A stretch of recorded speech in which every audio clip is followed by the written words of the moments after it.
जय हिंद दोस्तों, भारत आज़ादी का अमृत महोत्सव मना रहा है और हमारे देश के प्रधानमंत्री माननीय श्री नरेंद्र मोदी जी ने अपने देश को संबोधित करते हुए कहा है कि 13 अगस्त 2022 से 15 अगस्त 2022 स्वतंत्रता दिवस के दिन तक आप सभी भारतवासी अपने अपने घरों पर तिरंगा फहराएंगे।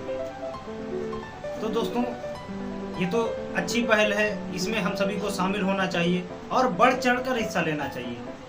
ये तिरंगा किसी एक व्यक्ति पार्टी विशेष की पहचान नहीं है, ये हमारे देश का राष्ट्रीय गौरव है, राष्ट्रीय शान है, राष्ट्रीय पहचान है।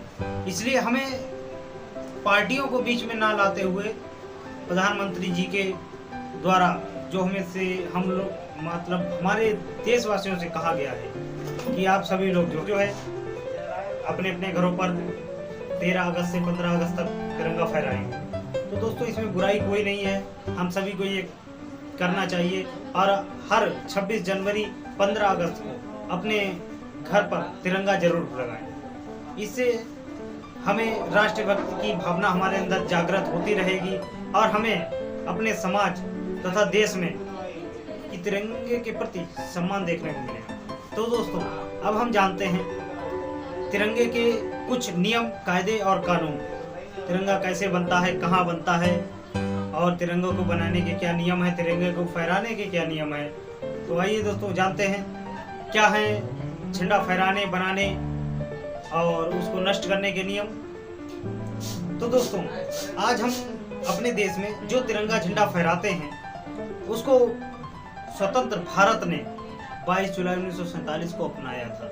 इस झंडे को बनाने का श्रेय जो है पिंगली वेंकैया को जाता है, जो कि आंध्र प्रदेश की थी और एक बहुत ही अच्छी स्वतंत्रता सेनानी थी।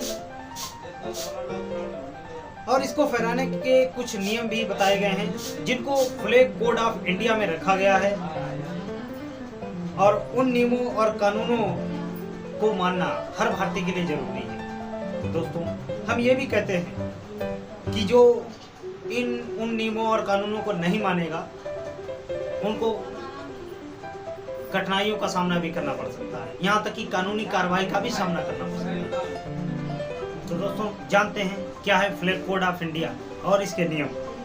दोस्तों, तिरंगा हमेशा कॉटन, सिल्क या फिर खादी का ही होना चाहिए और प्लास्टिक का तिरंगा बनाने पर रोक लगी है। आप प्लास्टिक का तिरंगा नहीं बना सकते हैं।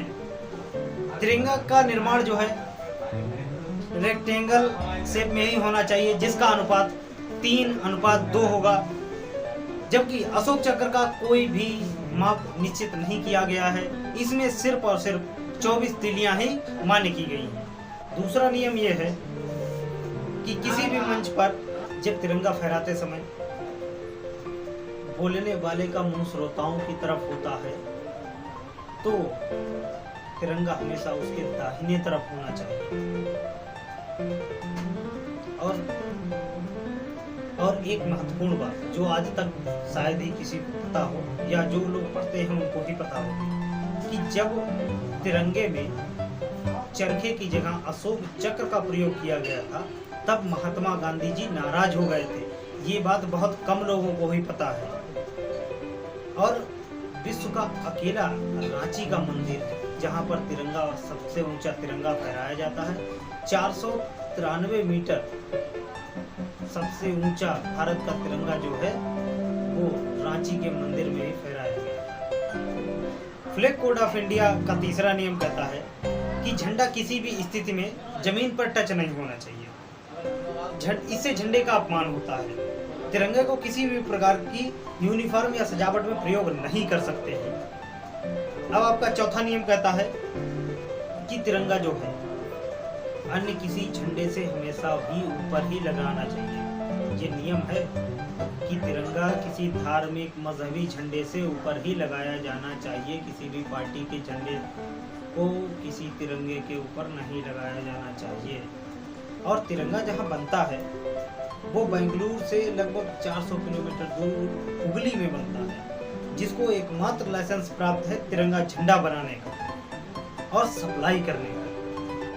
और 5वां नियम ये कहता है दोस्तों कि झंडा जो है कुछ भी हो जाए, झंडे को कभी भी गाड़ी, बोट या फिर एरोप्लेन पर नहीं लगाना चाहिए, क्योंकि इससे तिरंगे का अपमान होता है।